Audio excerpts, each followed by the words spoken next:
dakilang Diyos sa mga pangyarihan. Nais ka namin itaas. Nais namin ibigay sa iyo pinakamataas. Napapulit po salamat, Panginoon, sa iyo po ang pagdakila. Pasasalamat sa Panginoon Jesus. Amen. Amen! Sige po, natin po at palakpakan ang ating Diyos!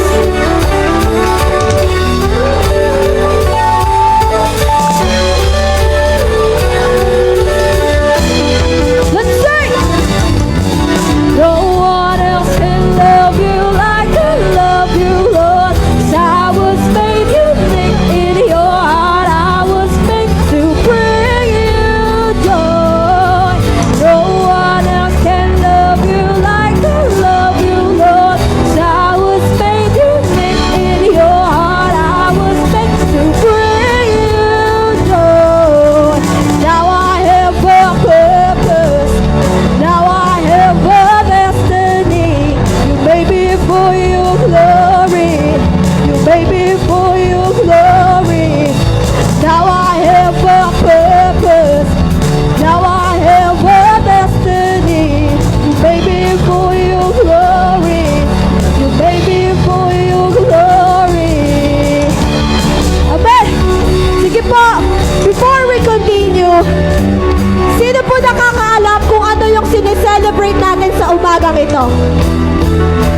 Sige nga po, ano pong sineselebrate natin sa umagang ito? It's Palm Sunday! Tama po?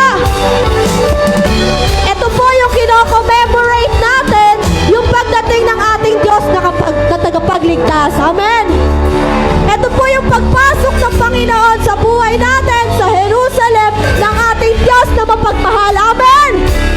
At kung ang ating Diyos ay may mapagmahal, ibig sabihin dapat tayo ay mapagmahal din. Amen? Kaya once again, habang winawagay po natin ang ating mga pulaspas, ating awitin. No one else can love you like I love you, Lord. 'Cause I was made unique in your heart. I was made to bring you joy. No one else can love you like I love you, Lord. 'Cause I was made unique in your heart. I was made to bring you joy. Now I have a purpose. Now I have a destiny. You made me for your glory. You made me for your glory. Now I have a purpose. Now I have a destiny. You made me for your glory. You made me for your glory. Come on!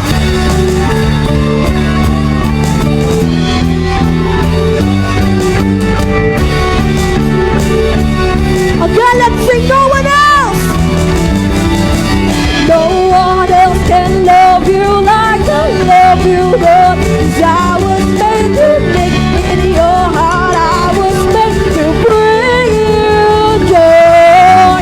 No one else can love you like I love you, Lord. 'Cause I was made unique in your heart. I was made to bring you joy. Now I have a purpose. Now I have a destiny. You made me for your glory. You made me for your glory. Now I have a purpose. Now I have a destiny. You made me for your glory. You made me for your glory. Let's go!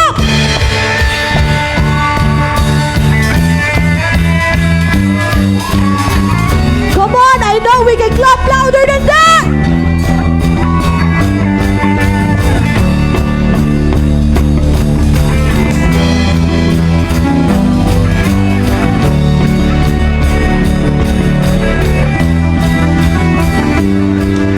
I was made for, I was made for, I was made for, I was made for, I was made for, I was made for love.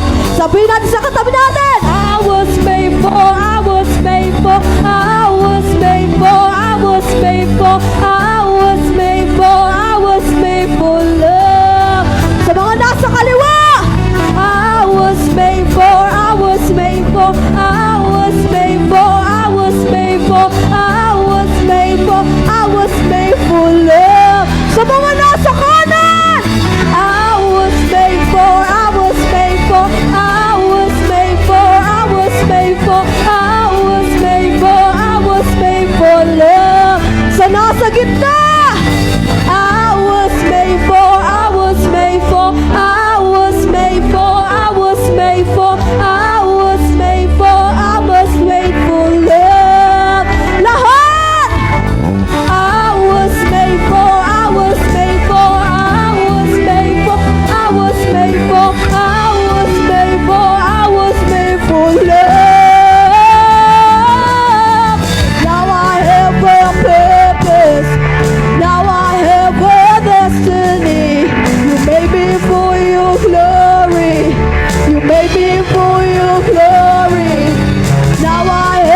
sarap pong maranasan ng presensya mo sa umagang ito, God.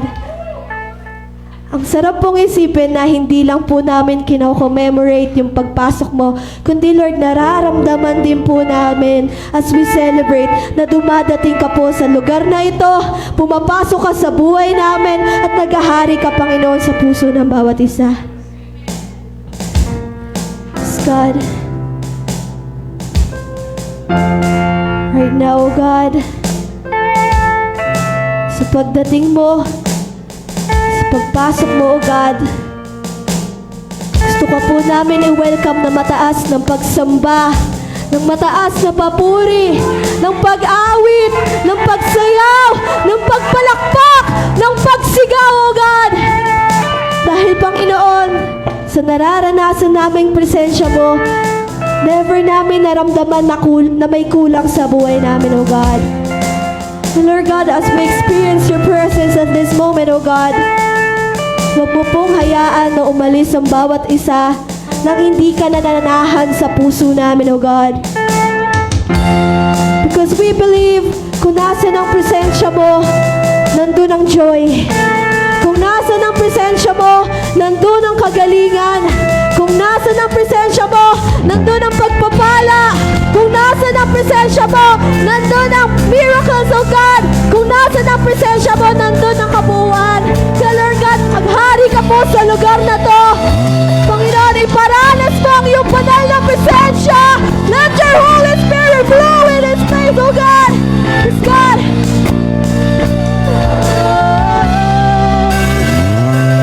I abandon every distraction. My attention is set on you. My devotion, Jesus, my portion. My affection is set on you. 'Cause Lord, we believe that I was made for worship.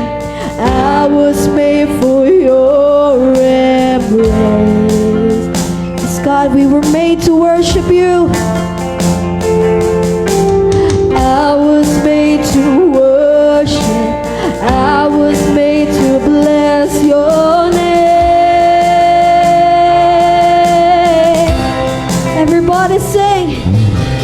I will bless the Lord at all times. I will bless the Lord at all times. I was made to worship.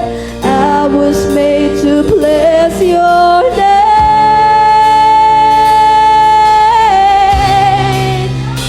I will shout.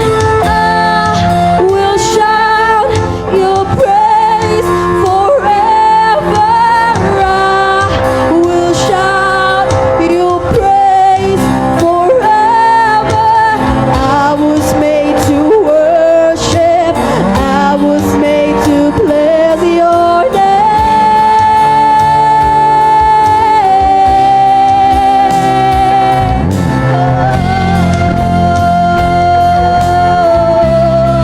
Yes, Lord, we were made to worship your name.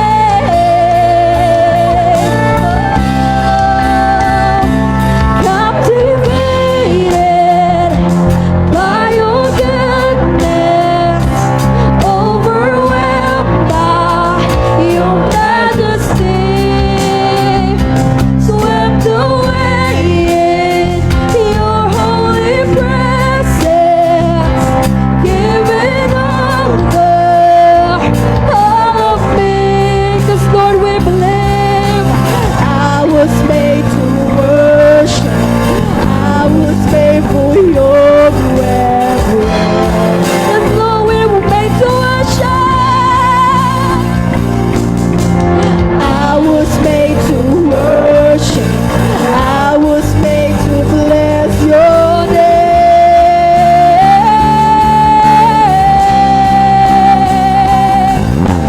I will bless the Lord at all times. I will bless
satisfy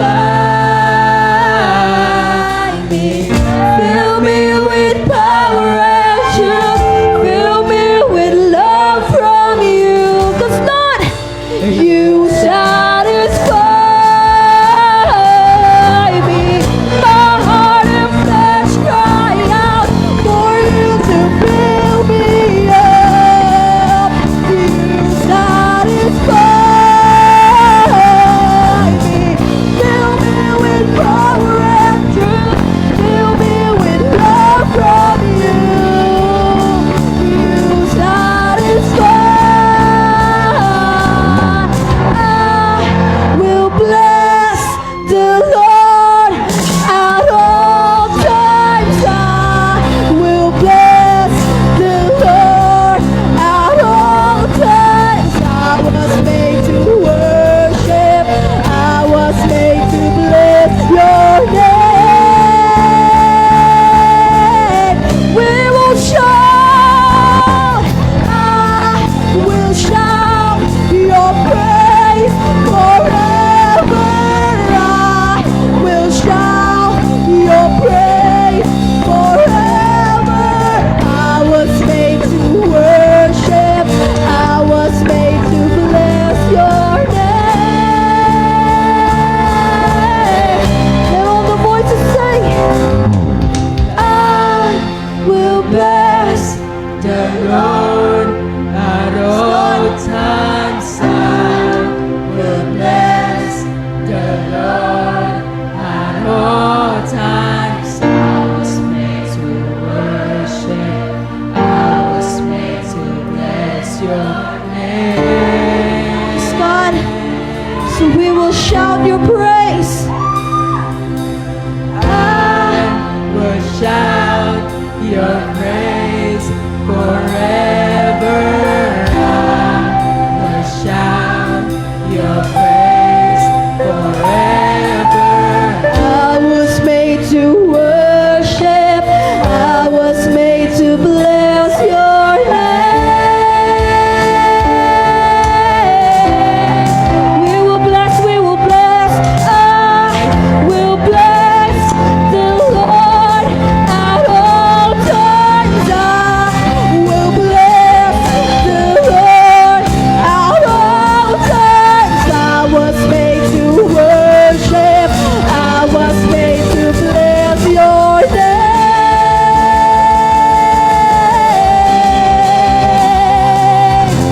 I will shout your praise forever.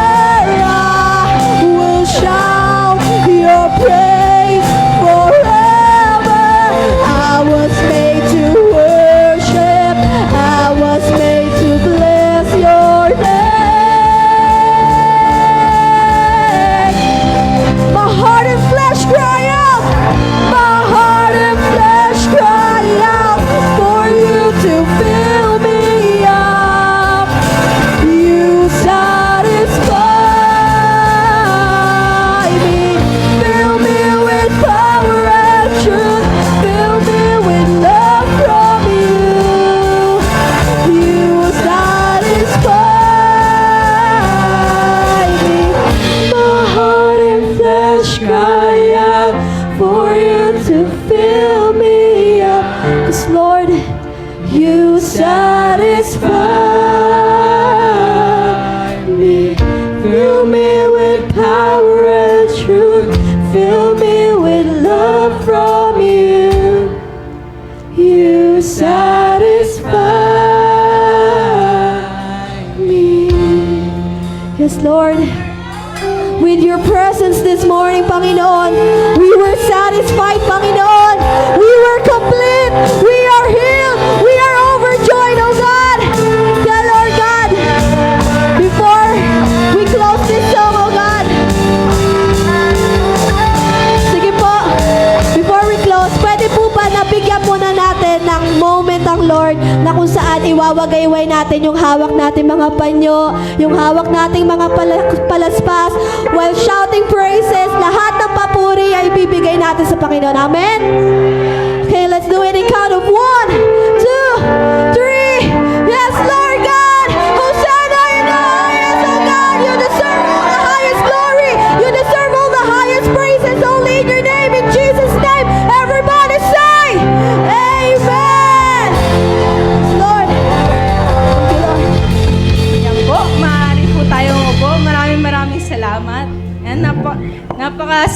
masarap po sa pakiramdam na magpuri po sa ating Panginoon, lalo na po sineselebrate po natin ang pagdating ng ating Hari, Panginoon Jesus. Ayan. So, kung nakikita niyo po, napapansin niyo po na wala po ang ating mahal na pastor at ang kanyang pamilya, si Pastora din po, at yung mga anak po nila po. Sila po ay ngayon ay nasa SOB Bundagol po. Ayan, kasi po naimbitahan po ang ating pastor na maging guest speaker po sa SOB Bundagol. Ayan, ipag-pray po natin na ingatan sila ni Lord at hanggang sa makauwi po sila dito sa Cavite. Ayan po. And we also celebrate, ayan po, ayan pala yung picture.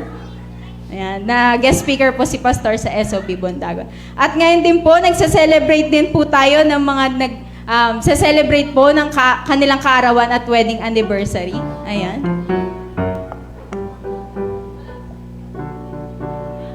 Ayan, binabati po natin bukas po. Ayan, birthday po ng ating PL na si Erica Aquino. Wow, happy birthday! Ayan. At sa 18 naman po ay birthday din po ni John Dave Abing. At sa 27 naman po, birthday po ng ating pinakamamahal at napakapoging pastor. Ayan, si Pastor Angel Ramos.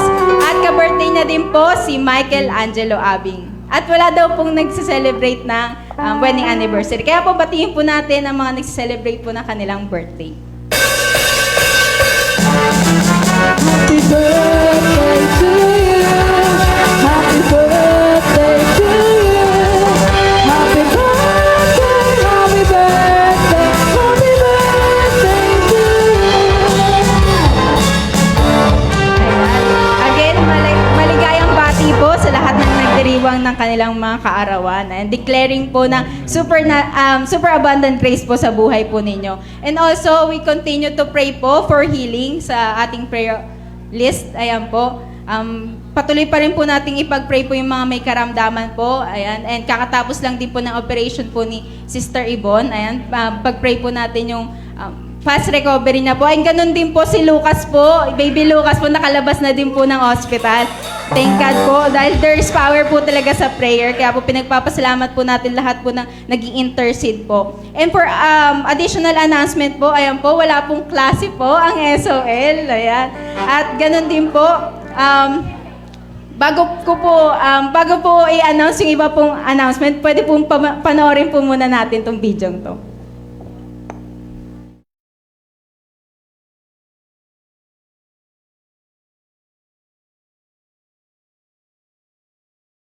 Slingshot! David! Big Fish! Jonas! Wall of Jericho! Jeremiah! Joshua! Dreams! Joseph! Red Sea! Moses! Ark! Noah! Ear! Tenga! Pedro! Birthright! Asa! Man of Suffering! Job! April 18 to 19!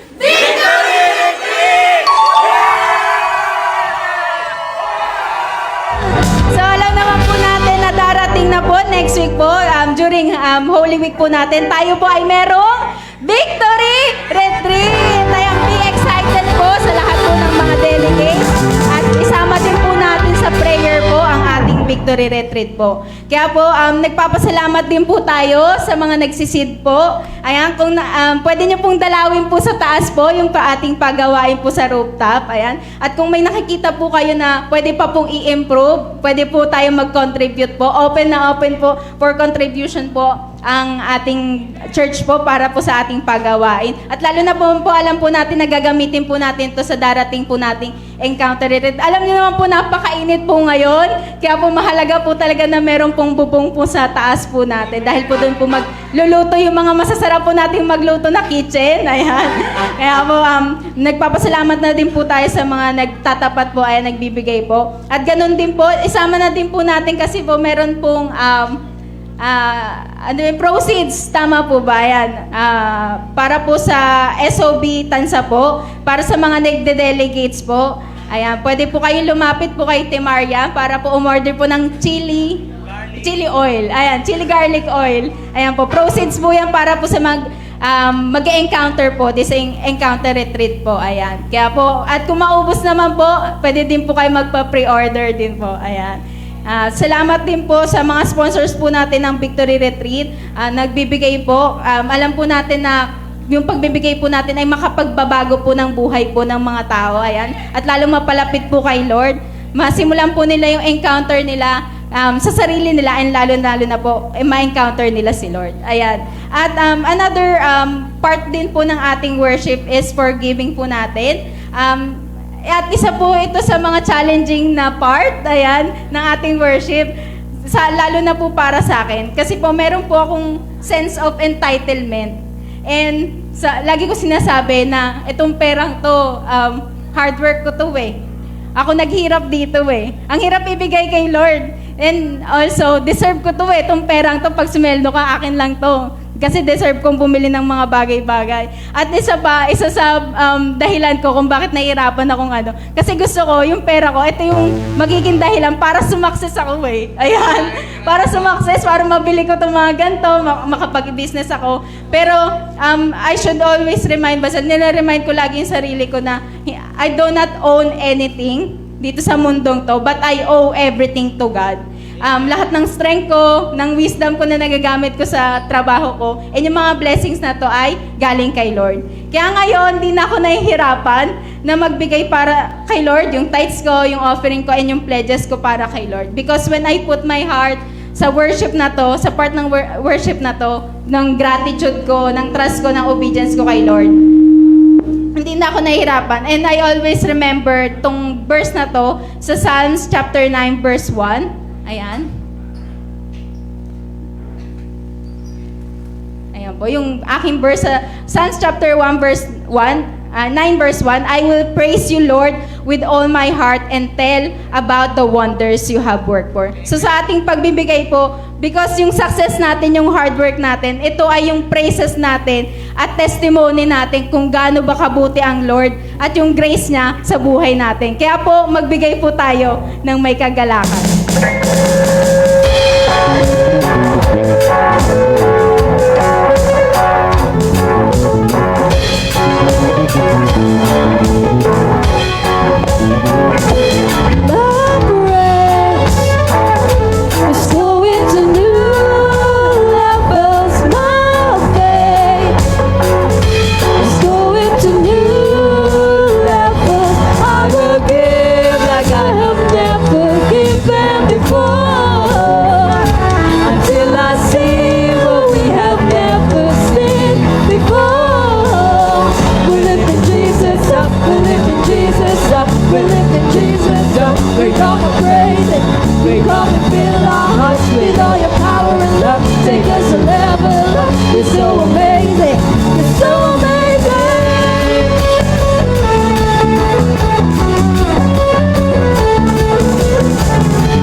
Declaration, sa powerful na declaration.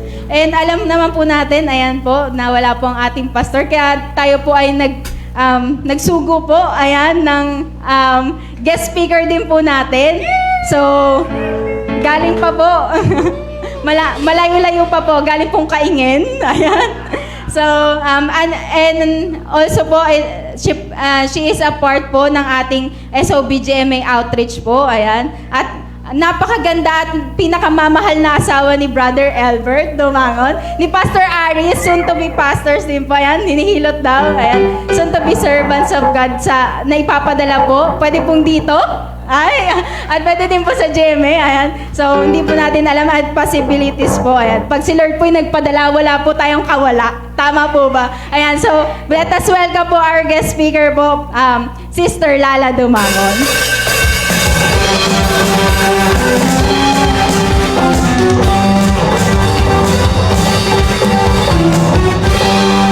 Amen. Magandang umaga po. Alam mo namang guest na guest ano po. Ayan. So, God is good! And all the time? Hallelujah. Ayan. Kung mapapansin nyo po, medyo may konting, hindi pala konti. Malaking ingay po, di po ba? Pero, sabi po ng Lord, kahit may ingay yan, kapag focus po yung tenga natin sa mensahe ng Panginoon, maririnig po natin yan. Amen? So, baliwala yan, umiingay na yan. Kasi, kapag ang tenga natin ready sa sasabihin ng Panginoon, baliwala yung mga distractions. Amen? So, kaya sa umagang ito, ayan, maraming salamat sa Panginoon sa patuloy na pagsama po sa ating lahat. Amen? And alam niyo po ba, sabi nga, mahirap daw po ang mabuhay ng walang purpose. Naniniwala ba tayo doon? Hindi mo alam kung saan ka patungo, anong gagawin po natin. Pero, mahirap din pala na alam mo yung purpose mo, kaya lang hindi mo siya alam kung papaano po natin gagawin. Or papaano po tayo makapupunta o magagawa, mapufulfill yung purpose po na meron po tayo. Kaya po, as we give emphasis sa atin pong April theme, ano po ang theme natin for April?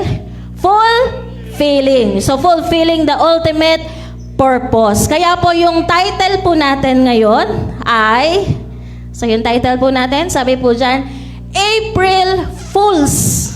Ayan. Serving is fulfilling a heart filled to an ultimate purpose. Amen? So, hindi po full ang kailangan natin, kundi ang kailangan po natin ay full. Kapunuan sa mga kulang po sa buhay natin para po yung purpose po natin para sa Panginoon ay magawa po natin. Amen? So, atin pong basahin yung ating text for today. Ayan, sabi po dito sa Philippians 2:12-13, sabi dyan, Dear friends, you always followed my instructions when I was with you, and now that I am away, it is even more important. So God said, work hard to show the results of your salvation, obeying God with deep reverence. Sa verse 13, sabi po dyan, for God is working in you, giving you the desire and the power to do what pleases Him. Amen? So, ano po ba yung purpose po natin sa buhay natin? And our ultimate purpose po is to live to serve God. Amen? Sino po dito ang alamang purpose niya ay ang maglingkod sa Panginoon?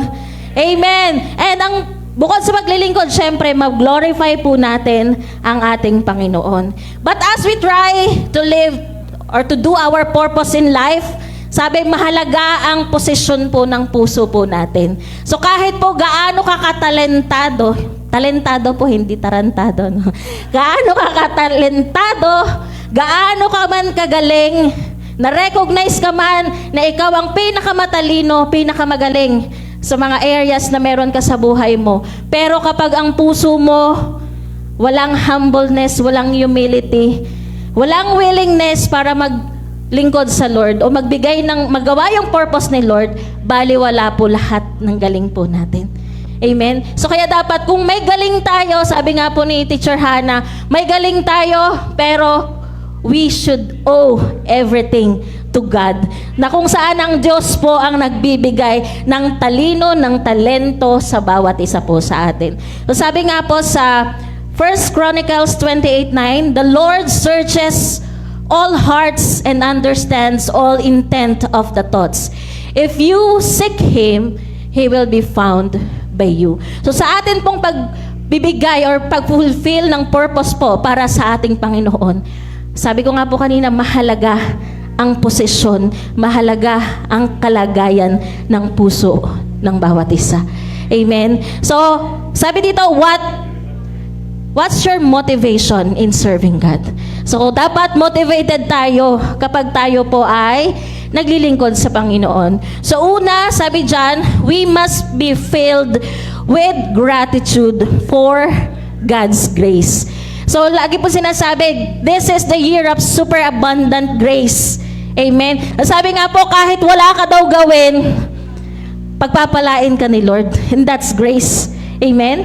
Pero, dapat, kapag natanggap po natin yung grace na yon, we have the gratitude in our hearts. Sabi po dyan, ang God's grace is an earned, undeserved gift that empowers the believers to serve Him effectively. So, kung ano yung wala tayo, bibigyan tayo ni Lord. Amen? Kung yung dati matatakutin ka, patatapangin ka ni Lord. Amen? Dati mahihiyain ka, bibigyan ka ng confidence ni Lord.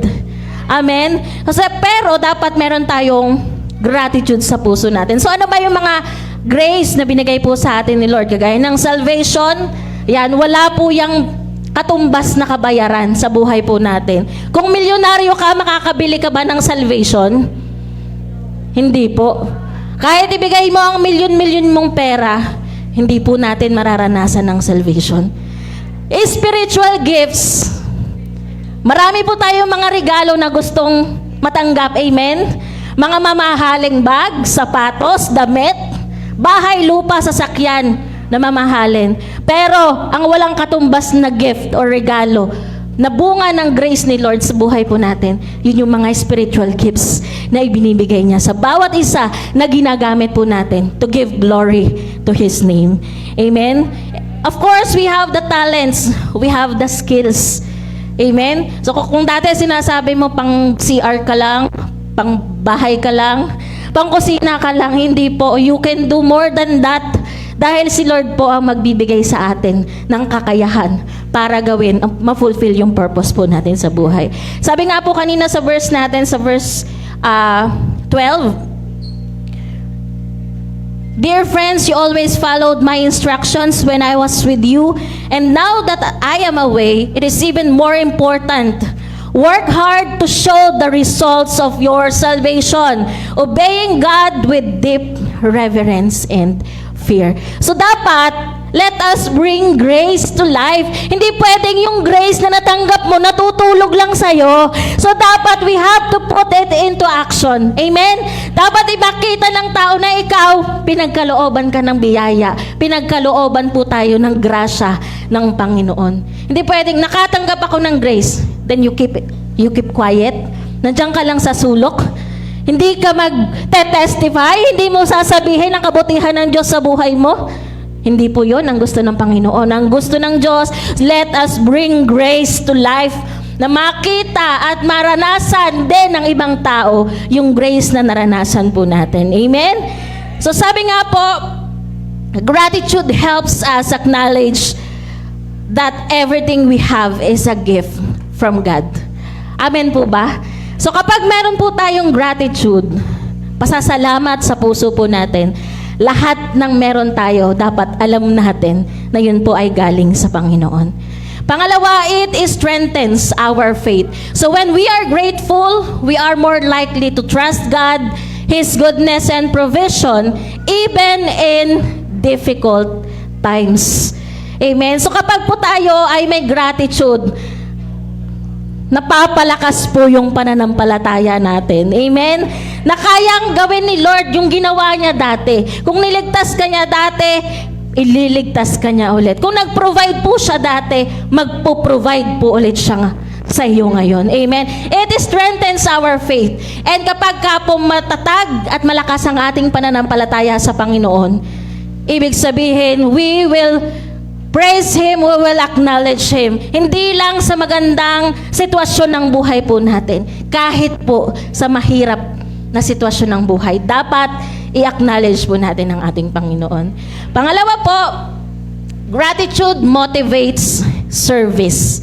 A grateful heart naturally leads to a desire to serve God and others as we want to show our appreciation for His blessings. So kapag po meron tayong thankfulness sa puso natin, we are motivated to serve God and His people. So hindi lang po lagi, ay naglilingkod naman ako sa Panginoon, pero hindi tayo marunong mag-serve, hindi tayo marunong magmahal sa ating kapwa. Lagi po yung magkasama. If we love God, if we serve God, we serve Him and His people. We love Him and His people. Amen? Then, sabi dyan, gratitude helps personal transformation. So kapag tayo ay thankful, gratitude can help our perspective, helping us to see good in our lives and fostering a more positive outlook. So personal transformation, yung sabi ko nga po kanina, kapag tayo ay thankful sa Lord, palagi po tayo yung pangit sa atin, nagiging maganda. Amen? Diba? Kung dati, mahihiyain ka nga, sabi ko kanina, bibigyan ka ng confidence ni God. Amen? So, may personal transformation. And because of that grace, na nagpapasalamat ka sa Panginoon dahil niligtas ka niya, nagpapasalamat ka sa Panginoon dahil binigyan ka niya ng panibagong buhay. So, kaya mong baguhin yung mga biso na nakasanayan mo na po. Amen? Tama po ba? Kaya po nakaka-bless sa mga testimony po ng mga kapatiran natin na dati pong sumisinghot. Ay, kasi may sipon. Joke. Dati pong nag-a-addict. Di po ba? Pero ngayon, addict na po sila sa paglilingkod sa Panginoon. Amen? Dahil doon sa grace na ibinigay ni Lord at nagkaroon po sila ng gratitude sa puso nila. And they had this personal transformation para bigyan po ng kapurihan ang ating Panginoon. Amen? Diba? Kahit po ako, sinasabi ko, dati po ako ang pumipigil po sa asawa ko na magsimba po siya. Diba? Ako po, lagi po ako naiinip kahihintay dyan na umuwi. Di po ba? Di pa po uso yung Facebook noon, pero sabi ko, hindi lang po 100 missed call ang natatanggap niya at tad-tad po ng text na kung ano yung sinasabi ko. Diba? Para lang hanggang sa makauwi siya. At pag uwi niya, bukod pa po yung verbal na pagsasabi sa kanya. Di po ba? Pero dahil sa Panginoon, dahil sa grace ni Lord, binigyan niya po ako ng panibagong buhay.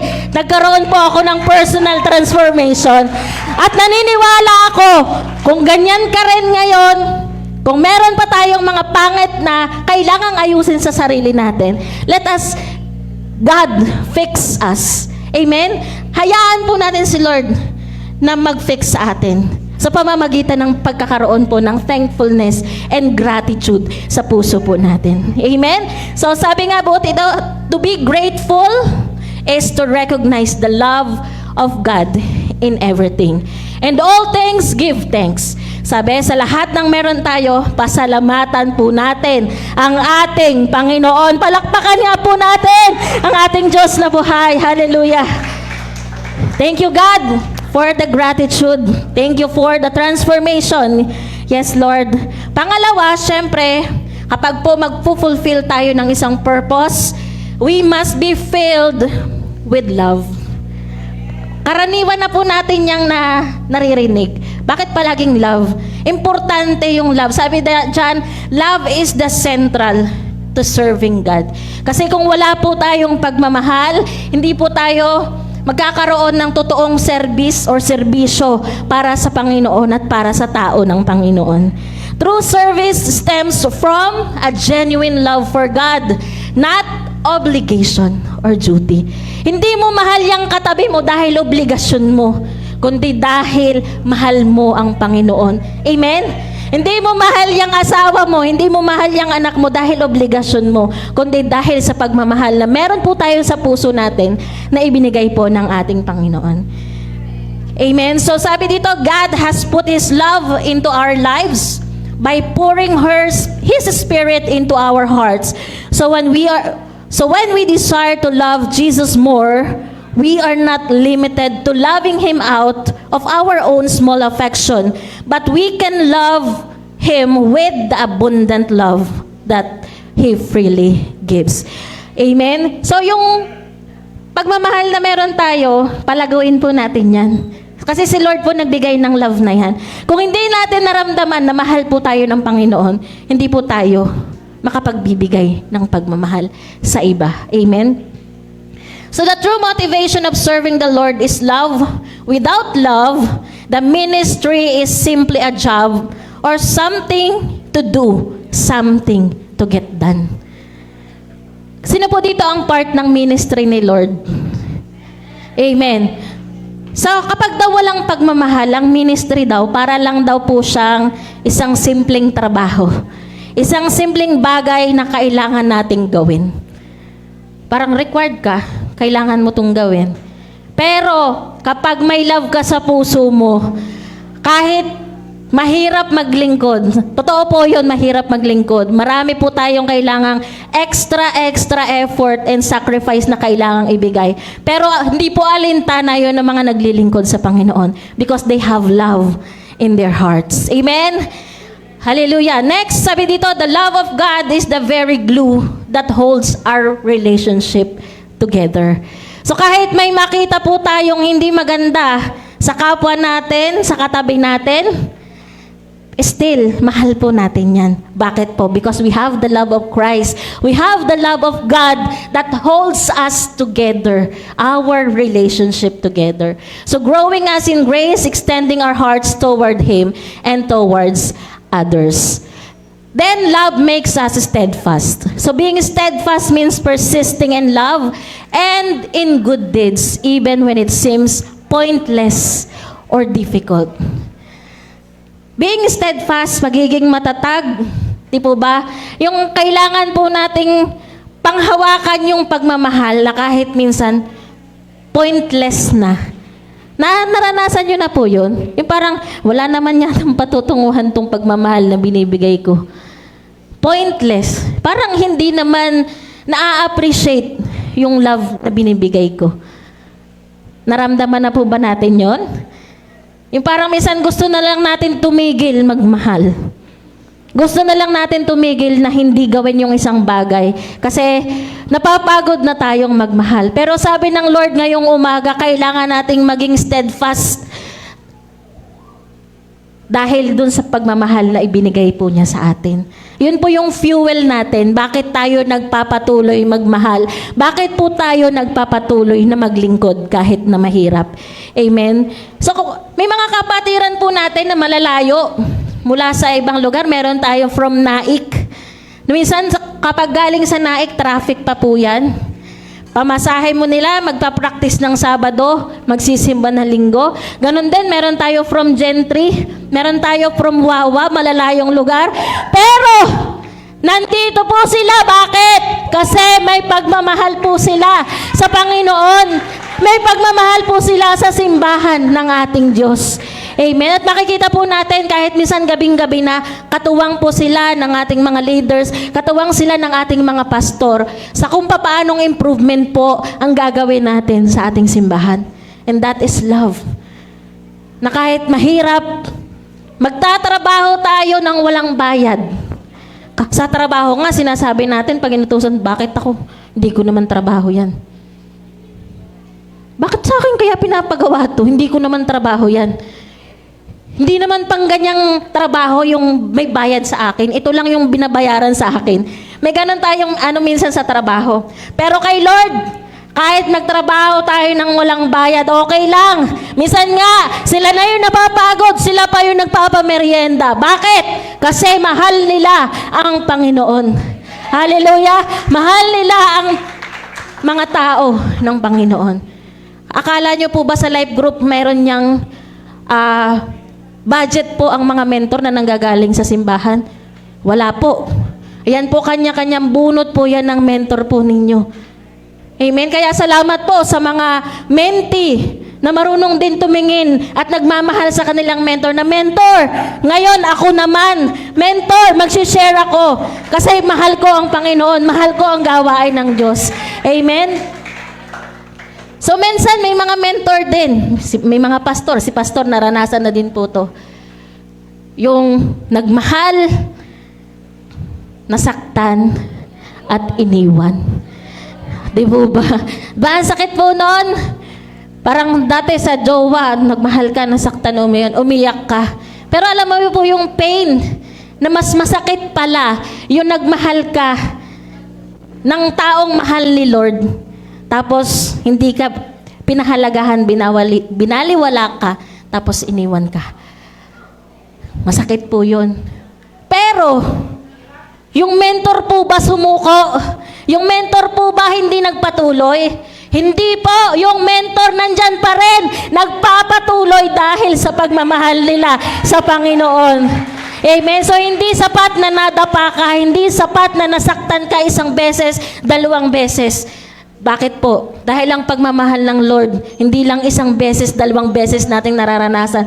Forever po nating mararanasan ang pag-asa. Forever po nating mararanasan ang pagmamahal na ibinibigay po ng ating Panginoon. Hallelujah! So natural naman po sa nagmamahal na masaktan. Tama po. Kasi kapag ka po hindi na reciprocate yung love na meron tayong binibigay, masakit po. Pero thank you kay God kasi alam natin na kahit inconvenient, minsan, yung pag-fulfill ng purpose niya, siya po yung nagbibigay sa atin ng lakas. Siya po yung nagbibigay ng gasolina sa atin para tumakbo tayo. Amen? Para marating po natin yung purpose na ibinigay po niya sa atin. Ayan po ang sabi ni God sa Philippians 12:13. For God is working in you, giving you the desire and the power to do what pleases Him. Di baling bulol ka, pero sabi ni Lord, gagamitin kita. Hallelujah! Hindi ka nakatapos ng elementary, pero sabi ni Lord, gagamitin kita. Hallelujah! Sabihin mo, ay, hindi ko po kaya yung mag-leader. Hindi ko po kayang mag-share ng gospel kasi mangingisda lang po ako. Hindi po! Mangingisda ka ng kaluluwa. Mangingisda ka ng tao para sa kalawalhatian ng Panginoon. Kaya sabi si Lord ang gumagawa, nagtatrabaho sa bawat isa sa atin para magawa natin yung desire at yung mabigyan po sa natin ng glory sa buhay po natin. Amen. So pangalawa is, we must be filled with inspiration.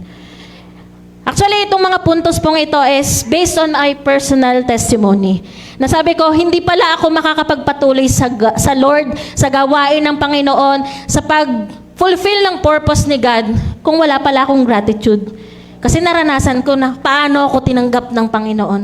Na kahit napakasama ko, kahit napakamakasalanan ko, binigyan niya po ako ng chance to live again with a new life. Then, love. Sabi ko, marami akong sinasabi sa sarili ko na, Lord, ang sakit-sakit, nasasaktan ako kasi ganito, kasi ganyan. Pero na-realize ko nang nakilala ko si Lord, marami rin pala akong bagay na ginawa na nakasakit sa Panginoon. Pero still, si God, patuloy niya akong minamahal. Amen. At ang pangatlo po is the inspiration. So ano daw po ba yung inspiration? Inspiration is someone or something that gives you ideas for doing something. So a force or influence that makes someone want to do or create something. And gusto ko pong ibigay ang aking own definition po ng inspiration. So una, sabi dyan, ang inspiration para sa akin is somebody or someone who is perfect example of having the gratitude and love and a pattern. So yung mga tao na nakikita ko na meron silang gratitude kay Lord, meron silang pagmamahal kay Lord, and they inspire me to do more para po sa glory ng Panginoon. Amen.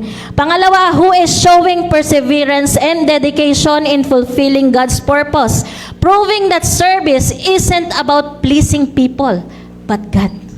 Hallelujah.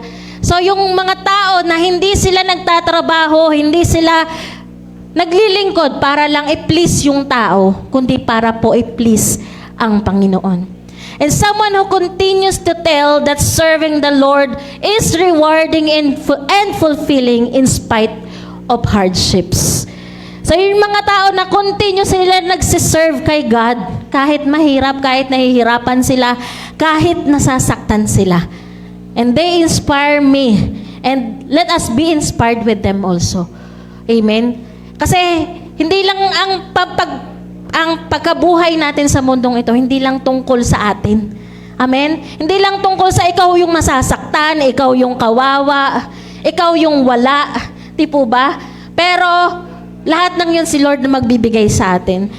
True servant and disciple of Christ who unconditionally fulfills the purpose of life, that is to love God and His people. And nais ko pong ibigay na itong mga taong ito, yung naging inspiration ko para magpatuloy po sa Panginoon. So nandyan po yung ating mahal na pastor and pastora, na kung saan makikita natin how they persevere in serving God. Na kahit minsan yung personal nilang buhay, hindi na nila naaasikaso dahil iniisip nila yung tayo bilang mga anak ng Panginoon. Sila yung mga tao na ni minsan hindi ko narinig magreklamo na kahit sa process, hindi late na sila kumakain. Bakit po? Kasi mahal po nila tayo. Nais po nilang lumago tayo. Amen? Alas 12, alauna, alam niyo po, after ng process, may meeting pa po kami.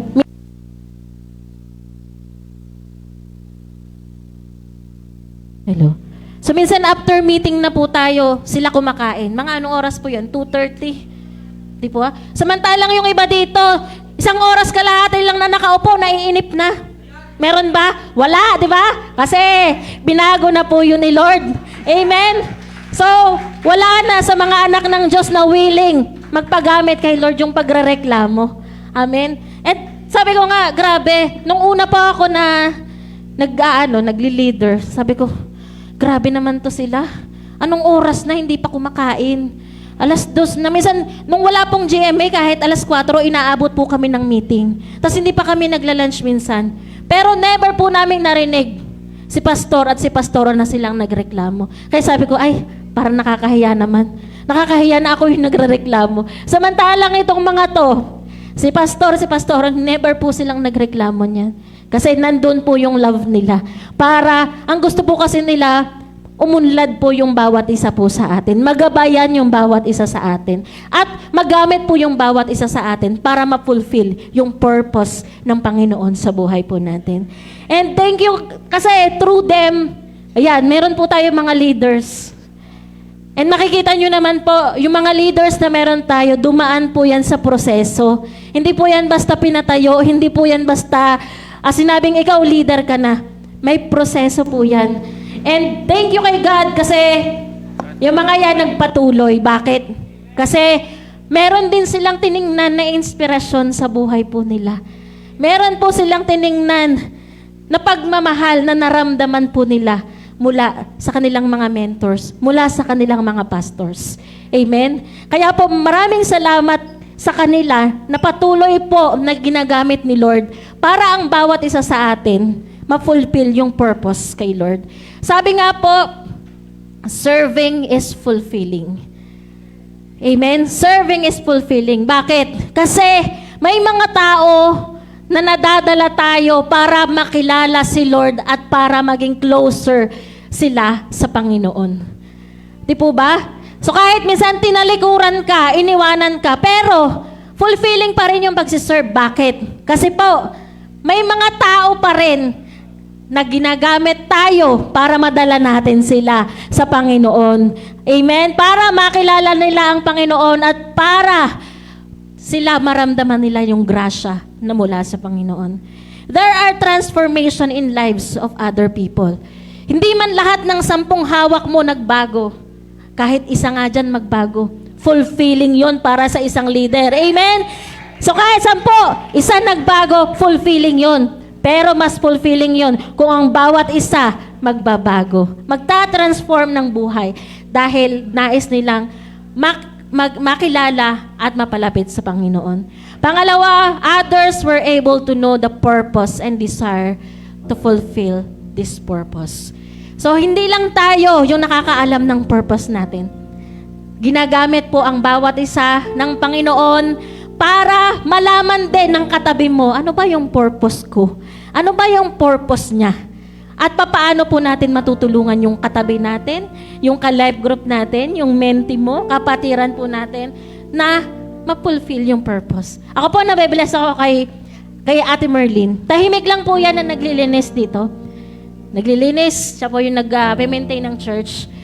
Pero at the same time, nagsiserve siya noon kay Lord, di po ba? Pero at the same time, hindi niya po kinakalimutan yung purpose, yung pag-fulfill ng purpose ni Lord. Kaya po isa siya sa mga gumraduate din nung nakaraan. Bakit po? Kasi nag-aalaga na rin po siya ng soul eh. Amen? Tumutulong na rin po siya sa ibang tao para maabot nila, magawa nila yung purpose na meron sila sa kanilang mga buhay. Ganon din po, yung bawat isa. Sabihin mo nga sa katabi mo, nakaka-inspire ka. Ayan, amen. Nakaka-bless ka. Kasi kahit ang layo-layo mo, ang aga-aga mong dumating dito. Hallelujah. And dahil nagbabago ang bawat isa, masasabi natin yung pag-serve kay God, fulfilling. And we are giving the glory to God in all that we do. Kaya po sa buhay po natin, so let's always fill our hearts with the fullness mula sa Panginoon. Ano yung fullness na to? Let us ask God to give us fullness of gratitude sa puso po natin. Fullness of love and fullness of inspiration. At gawin po natin ang mga bagay na ito na ating mga fuel, ng ating mga drive para po tayo ay makapagpatuloy sa ating paglilingkod sa Panginoon. Sige nga po, tayo pong lahat ay tumayo.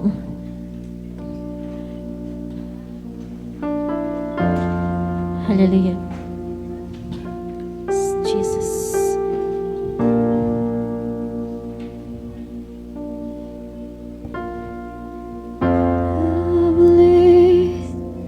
Are your dwelling places?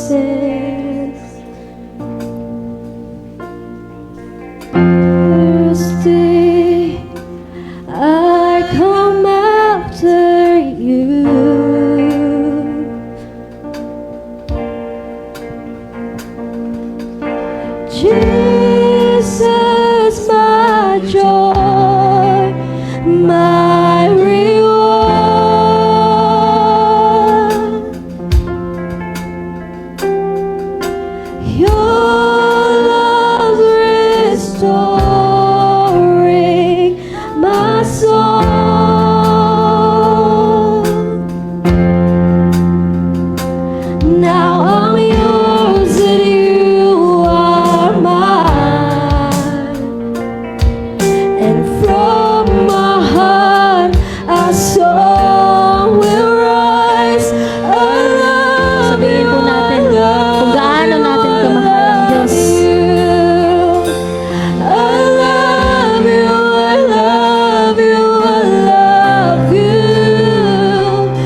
voices, without the instrument, with all of our hearts. Let's say, Jesus, I love you. Let us repeat that portion of that song. Hallelujah. I love you, I love you, I love you. I love you, I love you, I love you. Naririnig ka ng Panginoon sa mga oras na ito. Nakikita niya yung puso mo. My heart will follow holy act. I love you, I love you, I love you. I love you, I love you, I love you. I love you, I love you, I love you. And my heart will follow wholly after you. Sabi nga po kanina, we are celebrating the triumphal entry of Jesus to Jerusalem. Ngayon po, we are remembering kung papaanong pumasok ang Panginoon sa Jerusalem. Sabi nga po dyan sa Matthew 21:9, the crowd that went ahead of him and that those that followed him shouted, Hosanna, the Son of David! Blessed is he who comes in the name of the Lord! Hosanna, the highest in heaven! Hallelujah! And kung mababasa po natin yung portion na yun sa Bible, bilang hari, saan po nakasakay ang Panginoon? Sa isang donkey o asno. Pero usually, ang mga hari, ang mga king, ginagamit po nila is horse. Amen?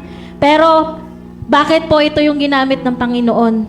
Para sumakay paputungo sa Jerusalem. Sabi dito, in the Bible, donkeys are primarily symbolic of humility, peace, and service, contrasting with the power and violence of earthly kings. Jesus' triumphal entry to Jerusalem on a donkey fulfilled the prophecy and signal His peaceful kingdom. So right now, sabi ang donkey is a symbol of humility, a symbol of peace and service. And sa mga oras na ito, ang sabi ng Lord sa atin bilang mga donkey, bilang mga asno, nakikita ko yung puso mo. Nakikita ko yung puso mo that you're willing and humble and it is pure to be used for the glory of God. So maaari, sabi dyan sa Matthew 21 verses 1 to 3, as they approached the Jerusalem and came to the Bethphage on the Mount of Olives, Jesus sent two disciples saying, ang sabi po ni Jesus, go to the village ahead of you and that at once you will find a donkey tied there with her colt by her. So untie them and bring them to me. If anyone says anything to you, say that the Lord needs them and He will send them right away. So ang inspirasyon po na ibigay ni Lord sa atin ngayong umagang ito, the Lord knew where the donkey is. Alam ng Diyos kung nasaan yung donkey, kung nasaan yung asno. Tinuro niya po yun sa disciple para puntahan po nila. Amen. At alam ng Diyos sa umagang ito kung saan nakaupo yung donkey na kailangan niya. Nandyan siya sa harapan ng altar, nasa gilid ng altar. And you are and we are the donkeys that God is looking for. He knows our hearts that we are desiring na maglingkod. Pero God, pero ang sabi ng Lord, kailangan ko lang yung puso mo. Hindi ko kailangan yung galing mo. Kasi yung galing mo, ako ang nagbigay niyan. At bibigyan pa kita ng mas maraming kakayahan kapag nag-willing ka na maglingkod sa akin. Na magpagamit ka sa akin. So God knows exactly where you are. He knows where to find you when He needs you. Kaya sabi nga po ni Teacher Hannah, kapag si Lord ang magpapadala, kapag si Lord nagsabi na gagamitin ka, wala kang magagawa. Kasi ituturo ka ni Lord sa mga disciple niya. Kaya yun, ang tangke nandito. Kalagan mo! Amen? Hallelujah! And the Lord instructed the disciples to untie the donkey. Sabi ng Diyos, pag nakita mo sila, kalagan mo sila. So sa ating mga buhay, marami po tayong mga bagay na kung saan nakatali tayo. Amen? Bilang mga donkey, parang sinasabi natin, Lord, nakatali ako sa kasalanan. Oo, nalalaman ko na pinatawad mo na ako, pero hinahabol pa rin ako nung nakaraan ko para hindi ako magpagamit sa'yo. Lord, tunay akong nasaktan dati, kaya hindi ako makapagpagamit sa'yo. Pero sabi ng Diyos ngayong umaga, dapat ka ng kalagan. Dapat ng kalagin yung mga bagay na pumipigil sa atin, yung mga bagay na nagtatali sa atin para magamit tayo sa kaluwalhatian ng ating Panginoon. Amen? Sino dito ang handang magpakalag, magpatanggal ng tali sa ating Diyos? Amen! Sumigaw ng hallelujah! Woo! And let us welcome Jesus in our hearts and our feet. Say joy! Sabay ka, O Yahweh, Diyos na langit at lupa. Sambahin ka, O Yahweh, Ikaw ang Diyos na dakila. Sambahin ka, O Yahweh, Diyos na langit at lupa. Sambahin ka, O Yahweh, Ikaw ang Diyos na dakila. Lahat ng mga nilalang ay magpuri sa'yo, O Diyos. Walang hihigit sa pangalan ng Panginoong Jesus. Sa awitan, sambahin ka, O Diyos. Sa sigaw, sambahin ka, O Diyos. Sa tugtugan, sambahin ka, O Diyos. Sa sayaw, sambahin ka, sambahin ka, Yahweh. Tanong pinalala ni Lord, malayong magpuri. Diyos na langit at lupa. Sambahin ka, O Yahweh, Ikaw ang Diyos na dakila. Ang bawat pulo nitong aming bayan ay sa'yo iaalay. Si Jesus ang Hari at Panginoon ng aming buhay. Sa Luzon, sambahin ka, O Diyos. Sa Visayas, sambahin ka, O Diyos. Sa Mindanao, sambahin ka, O Diyos. Sa Pilipinas, sambahin ka, Yahweh. Sambahin ka, O Yahweh, Diyos na langit at lupa. Sambahin ka, O Yahweh, Ikaw ang Diyos na dakila.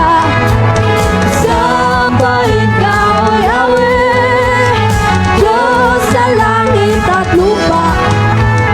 Sambahin ka, O Yahweh, Ikaw ang Diyos na dakila. Sambahin ka, Yahweh. Sambahin ka, O Yahweh, Diyos na langit at lupa. Sambahin ka, O Yahweh, Ikaw ang Diyos na dakila. Sambahin ka, Yahweh. Sambahin ka, O Yahweh, Diyos na langit at lupa. Sambahin ka, O Yahweh, Ikaw ang Diyos na dakila. Sambahin ka, Yahweh. Sambahin ka, O Yahweh, Diyos na langit at lupa. Sambahin ka, O Yahweh, Ikaw ang Diyos na dakila. Sambahin ka, O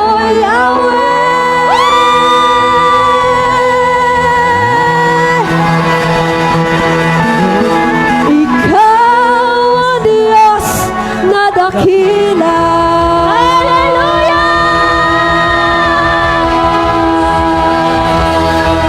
Yes, God. Maraming salamat, Panginoon, sa inspirasyon, Panginoon, na binigay mo ngayong umagang ito. Thank you, God, kasi muli pinaalala mo sa amin na hindi kami dapat sumuko sa pag-fulfill ng purpose mo, Panginoon.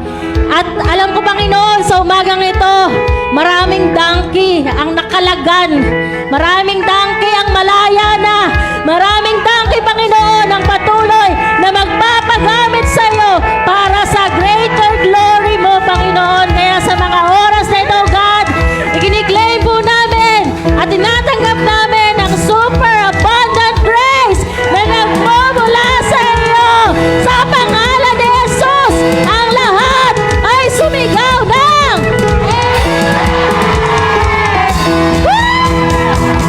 Hallelujah! Amen. Maraming salamat po and thank you sa bawat isa. God bless po everyone. Sa Diyos po ang papuri at pasasalamat. Amen.